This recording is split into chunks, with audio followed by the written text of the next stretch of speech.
Hello YouTube. I had purchased this DX Commander. It's a 10 meter through 40 meter vertical antenna from Callum McCormick, the DX Commander. It's called DX Commander, you can see right here. And decided I got it this past early spring 2022 and decided to put it back up this winter. So it'll be interesting to see how well it does with snow and stuff like that. So I'm kind of hoping I don't have too much trouble. But anyway, it's comprised of, let me see here. What do I have? 6, 1, 2, 3, 4, 5, 6 vertical elements. Some only go part ways, others go up to right in that area. I think that is a 20, well, maybe not. Yeah, I think it is. The next one's a 30, and then the last one is a 40. Goes all the way up and comes back down again. But you can look him up on just Google DX Commander and you'll find his YouTube channel. This was shipped from Great Britain, the UK, and it is kind of either permanent or temporary. I tried to make it as permanent as possible for this winter. What I did was it's got a little cap on the bottom, and I drilled a hole in this little cap that's about 5/16 of an inch in diameter, and then I drove a small threaded rod. I suppose that was maybe a foot long, and then left about 2 or 3 inches sticking up out of the ground. And then I took my electric fence posts that I use in my garden for different things, and drove them in at an angle, and then I have it guide with the particular a rope that he sends with. I forget what the name of the rope is, but anyway, you can look it up on his website. One of the things that he sent was on this one was an upgrade from the original ones that used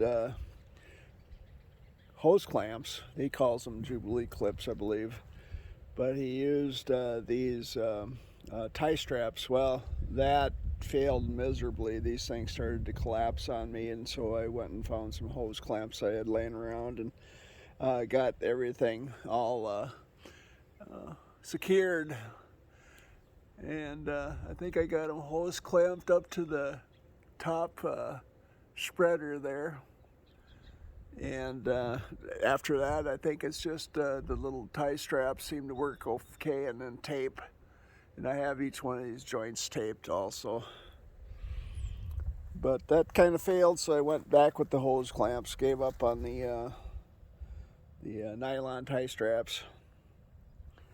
If you look down here is what we call an SO239 that is connected. The center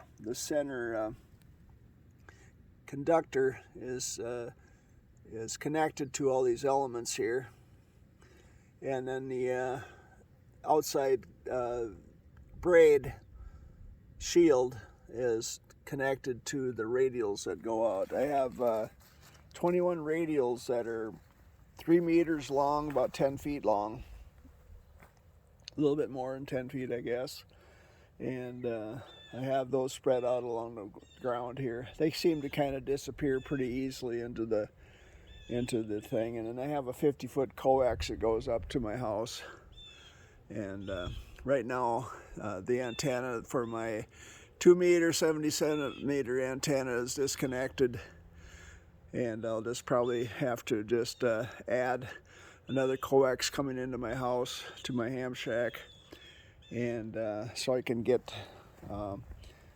my 2 meter 70 centimeter back. Don't use it that much. Nothing really much going on 2 meters 7 centimeter around here, so it's going to be no loss actually. So that's it.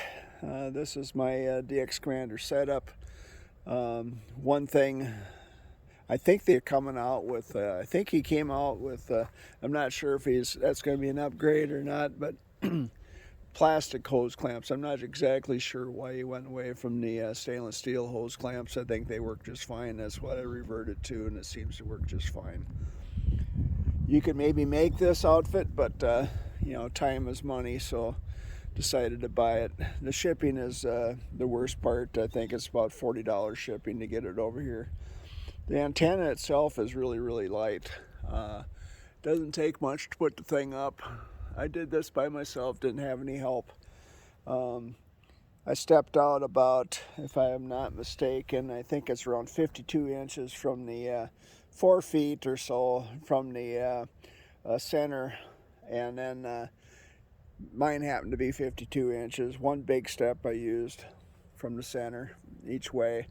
And then I believe it's right around 89 inches in between the stakes is what I ended up figuring out, 90 inches somewhere in there.